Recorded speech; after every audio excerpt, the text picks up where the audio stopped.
Hi, I'm Louise, and I'm going to be 34 this year. After finishing college, I got a job at a big company that many people know about. They paid me a good amount of money, especially for someone new to the job. But it meant I had to travel a lot for work and often had to do extra hours, even on holidays. It was tough, but I liked feeling like I was doing something important. When I was 28, I got promoted to be in charge of a whole department, which was pretty cool, especially since it's not common for women to move up that quickly. About 4 years ago, I got married to my boyfriend, Brian. We'd been together for 2 years after meeting through a friend. I wasn't really thinking about getting into a relationship, but my friend thought it was a good idea to introduce us.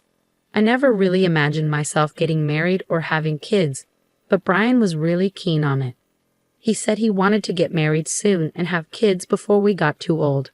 I wasn't ready for that at all. I had just gotten promoted, and the idea of getting married and having kids felt too rushed. So whenever Brian brought it up, I told him we needed more time to know each other better, and that marriage meant thinking about more than just the two of us. Brian then suggested, "Okay, let's wait 2 years before getting married. By then, we'll really know each other, right?" At first, I didn't think we'd last that long, but surprisingly, we did end up dating for 2 years before tying the knot. Throughout our relationship, Brian was loyal, didn't have any gambling habits, and always treated me kindly and sincerely. I admired his strong work ethic and how he always put effort into everything he did. But there was one thing that bothered me a bit: his big ego. Whenever someone at work, especially a senior, pointed out his mistakes, he'd come home ranting about how he didn't need to be told what to do and that he always thought his way was the best. Listening to him, it was obvious that he was being criticized for his errors, but it seemed like he couldn't handle being corrected, whether it came from a superior or not. When we decided to have a dinner with both our families to celebrate, Brian chose a really expensive restaurant that cost over $200 per person. He then asked me to split the bill with him because it was so pricey. I suggested going somewhere cheaper, but Brian insisted, saying it was important to make a good impression. I felt frustrated because it seemed like he was worried people would think he was cheap if we went somewhere less fancy. I thought to myself, if he's worried about that, he should pay for it all himself. But Brian explained that his salary couldn't cover the whole bill for 8 people, maybe just 3 at most. So he asked me to cover the remaining 5, meaning I had to pay more than half. It didn't seem fair to me, especially since we were both bringing 4 people from each of our families, totaling 8. Brian wanted us to go to a restaurant that expensive, but he couldn't even cover his own family's part of the bill. I wasn't happy when Brian suggested the expensive dinner plan, and I was even more confused when he announced to everyone at the dinner that he would pay for everything. Although I had doubts, everyone seemed pleased, so I decided to go along with it and let him take charge. But looking back, I think I might have made a mistake. I regret not reconsidering my marriage to Brian, who was so full of himself. After we got married, his behavior towards me changed completely. He started talking down to me all the time. Before we tied the knot, he promised to help with household chores since I was busy with work. But once we were married, he said things like, "What will people think if they see a man doing laundry? That's a woman's job. I work hard outside, so I deserve to relax at home." He never lifted a finger to help, no matter how busy I was. His attitude annoyed me, but I could handle doing the housework. What really bothered me was that Brian was sending all his money to his parents. Even though they were farmers and struggling to make ends meet, it seemed like Brian was their sole financial support. Within 6 months of getting married, he stopped contributing any money to our household expenses and gave everything to his parents.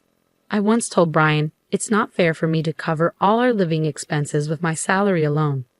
But he argued back, saying, "How can you say that when my family needs help? They're your family too. Plus, you make more money than me, so you should be fine." He didn't listen to my concerns. When he talked to his parents on the phone, he'd reassure them, saying, "Don't worry, I'm taking care of everything with my salary. I won't let Louise interfere." But the truth was, he was giving them all his money.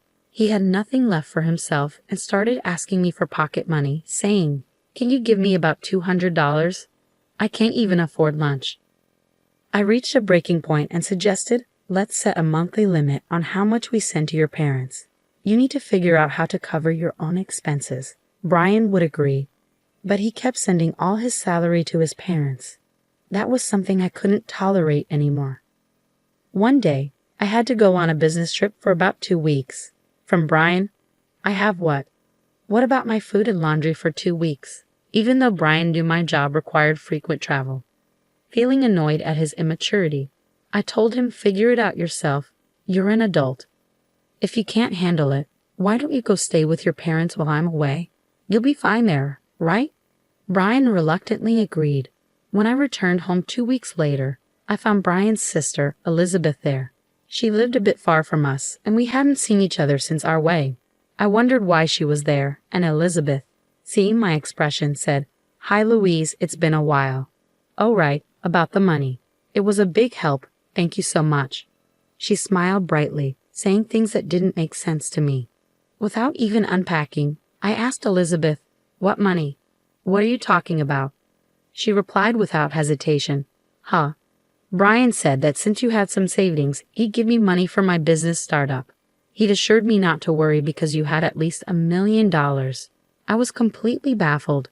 Just then, Brian walked in, holding my bank passbook and seal. When he saw my expression, he said, "Oh, welcome back. Perfect timing. I'm going to give your savings to Elizabeth. You know she's a nail artist, right? She's been wanting to open her own shop. She's been saving up, but she's still short about $1 million. I remembered that you've had savings since before we were married, exactly $1 million. So I told her she could have it." With a smile, he handed the passbook and seal to Elizabeth, saying, "You're lucky. This will help make your dream come true. Show some gratitude, okay?" I couldn't hold back anymore. I snapped, "What are you talking about? That's my money. Why are you deciding this on your own? I could understand if you said you lend it. We'd need a legal agreement and a plan to pay it back, right? You can't just give away someone else's savings without any discussion." I grabbed the passbook and seal back from Elizabeth. Ryan looked at me and said, "What? We're family, aren't we? It's silly to make legal agreements with family members. Plus, we're not lending it, we're giving it. You never spend any of your money because you're always working, right? It's a waste to just hoard it. Elizabeth has a dream. Isn't it more meaningful to use it to help her?" Then he gave me a stern look. Upon hearing Brian's words, I realized that he was impossible to reason with. I felt like continuing the conversation was pointless. But then Brian dropped a bombshell. "This money is too good for you, so I'm giving it to Elizabeth. You'd only waste it. You can just work and save up again, understand? If you still want to argue, we'll get divorced." Seeing this as an opportunity, an idea struck me. Without hesitation, I replied, "Fine, let's get a divorce. I'll prepare the papers and send them to you. I'll come collect my things soon. Until the divorce is final, I'll stay at a hotel. Goodbye for now." With that, I grabbed my luggage from the business trip and swiftly left the house. Brian was shocked by my sudden decision. Soon after, he bombarded me with texts, begging me to come back and even saying that Elizabeth would forgive me if I gave her the money. I ignored all his messages. Who does he think he is? The next day, I went to the city hall and sent the signed divorce papers back home. Despite this, Brian kept texting me, asking if I was really sure about the divorce. I simply replied, "Please submit them as soon as possible," and ignored the rest of his messages. Surprisingly, the divorce was finalized quicker than I had anticipated. A week after the divorce was official, I waited until Brian was at work and then moved my belongings to my new house.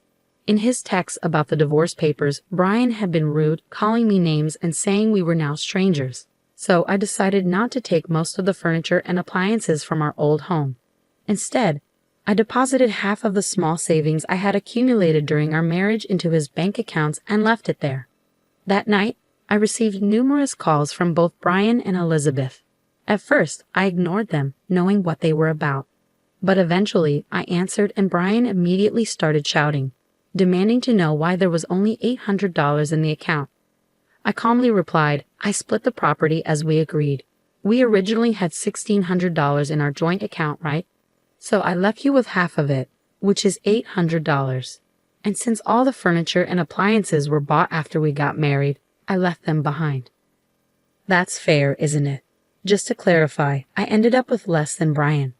But he wasn't convinced. He insisted, You're supposed to have $1 million in savings, right? So half of that, $500,000, should be mine. Plus, you got an inheritance from your grandfather, right? Half of that should be mine too. I was stunned and couldn't help but laugh.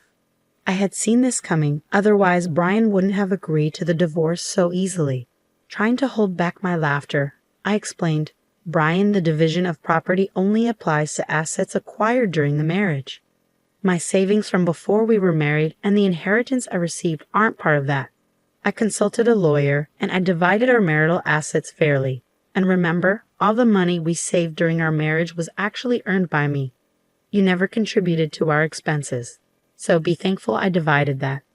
Brian accused me of lying, saying that can't be true. You're trying to trick me. Give me what's rightfully mine, or I'll sue you. He yelled desperately, but I remained calm and replied, If you want to sue me, go ahead.